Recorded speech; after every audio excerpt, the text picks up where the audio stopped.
কিরে লালটু, আর কত দূর যাবো রে? বাড়ি তো হাইটিয়ে যাচ্ছে, হাইটিয়ে পাচ্ছি নি, আর কত দূর? স্যার পায়ে গেছি, যে গলির ভিতর স্যার, ওই গলির ভিতর চলেন। ঠিক আছে, চ যায় তাহলে। স্যার স্যার আর একটা কথা স্যার, আগে যে গরু কুরবানি দিতেন স্যার, এখন ছাগল দেবেন কে স্যার? আরে লালটু, তাই তো রে, সবসময় তো মানুষের কাছে টাকা থাকে না। এখন আগের বার দিছি গরু, এখন দিছি ছাগল। বুঝিস নি ব্যবসার যে অবস্থা আর দেশের যে অবস্থা, বুঝিস নি? টাকা পয়সা তো একদম খরচ করলে তো আমি তো শেষ। ও স্যার আপনি ঠিকই বলেছেন, এখন দেশের পরিস্থিতি ভালো না স্যার, তাই তো স্যার চলেন স্যার। হ্যাঁ এই যে এই বাড়ি স্যার, এই বাস্তু বাড়ি এই বাড়ি স্যার। ভয়ে থাকতে পারতেছ না গো। কি করে দালালের কাছে আর ছাগল আমি বেচবো না। এবার যে ফরজ কাম করবি, কুরবানি দিবি, তার কাছে আমি ছাগল বেচবো। কুরবানি এলাকায় ছাগল বেচবো, তা ওই ভোসর দালালের কাছে আমি ছাগল বেচবো না। ওরা সে দালালে দালালে একদম সব শেষ করে ফেললি। এ আইসে এক দাম কয়, ও আইসে এক দাম কয়, আর যারা কুরবানি দেয় তারা দাম দর করে না। তারা যে আল্লাহর হুকুম মানে ওরা দাম দর করে না। ওদের কাছে আমি ছাগল বেচবো। ছাগলের পিছনে আমার অনেক টাকা খরচ হয়েছে, বিচুলের যে দাম, ছালের যে দাম, এই ছাগল পুষতি আর 12টা বাজিয়ে গেছে। ওরে একটা ছাল দে রে, কোন গেলি তুই? ওই বাস্তু মেয়াকে বাড়িতে আসো নাকি? কিরা? ওই বাস্তু মেয়া। ও লালটু ভোসর। ধর বাবু, তুমি আর ওইভাবে আবার কে বলে নাকি? বলার যোগটাও নেই তোমার। শোনো লালটু ভোসর, আমি এবার কুরবানির ঈদে এই সময় ছাগল যে কুরবানির কাছে বেচবো, আমি একটা শপথ লিছি যে আমি কোনো ভোসরের কাছে আমার ছাগল বেচবো না। যিনি কুরবানি দিবি, ফরজ কাম করবি, তার কাছে আমি আমার এই কুরবানি এই ছাগল বেচবো। ধর চাচা, সব জায়গায় দালালগিরি চলে নাকি চাচা? আমি তো আমার জন্য আসিনি চাচা, আমার সারে ক্লিয়ার চাচা। ও তাহলেই বেচা যায়। একটু ছাগলটা দেখো।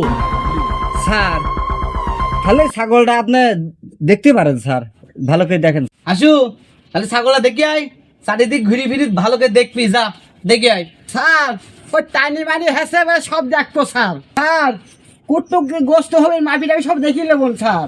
আচ্ছা ঠিক আছে, দেখ এক যা।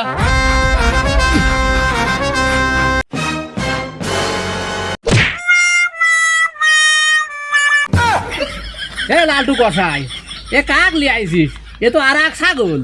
আর বাবু কি কব, ওই স্যারের বাসায় কাম করে তো, ওই গাছ গাছের সাপটাপ করে, ওই এখনো সেই অভ্যাসই রয়ে গেছে। কি করে?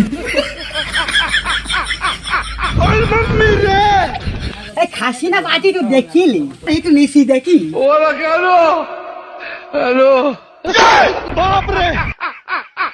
স্যার কেমন আমার ছাগলটা লাগছে? ভালো করে দেখিস, যেমন সেমন ছাগল কল হবে না। 10 গ্রামের লোক জানে আমি কেমন কুরবানি দিই, ভালো করে দেখিস। স্যার কেমন পাটি পাটি লাগতেছে? স্যার ওই বাড়ির ওই ছাগল নেওয়া যাবে না স্যার। স্যার ও তো পাটি, স্যার পাটি ছাগল। এই জন্যই তো বাবু তোমাদের দোষ। ওইটি আছে আমার আইদি ছাগল, আইদি ছাগলের গোস্ত খুব টেস্ট, মজা। পাটি ছাগলে কোরবানি হয় না স্যার। শোন, ওই আমি জানি তোরা এই ছাগল নিবি না নে।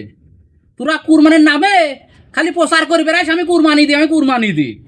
ওই শহরে আমি দেখি ওই যে গরিব মানুষরা পলিটিং নিয়ে এবার দাঁড়া থাকে, আর ওই বড় লোকরা কুরবানি দেয়, ওই দোতলাতেই নামা ফেলা দেয়, 1 পিস 2 পিসকে ফেলা দেয়।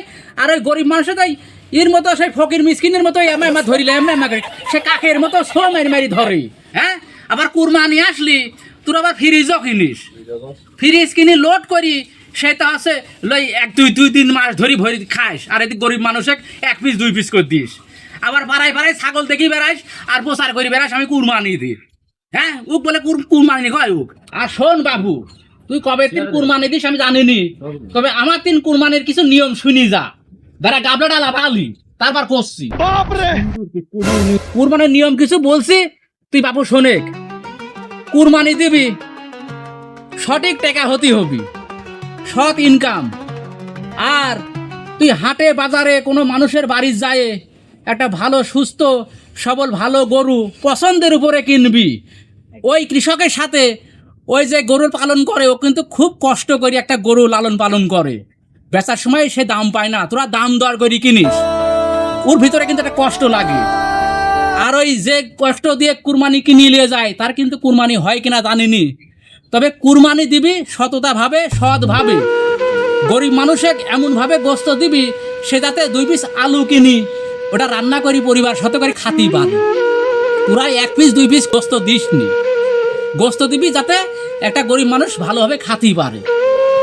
আর এই কুরবানি এখন তো লোক দেখায়নি হয়ে গেছে যে আমি কুরবানি দিই।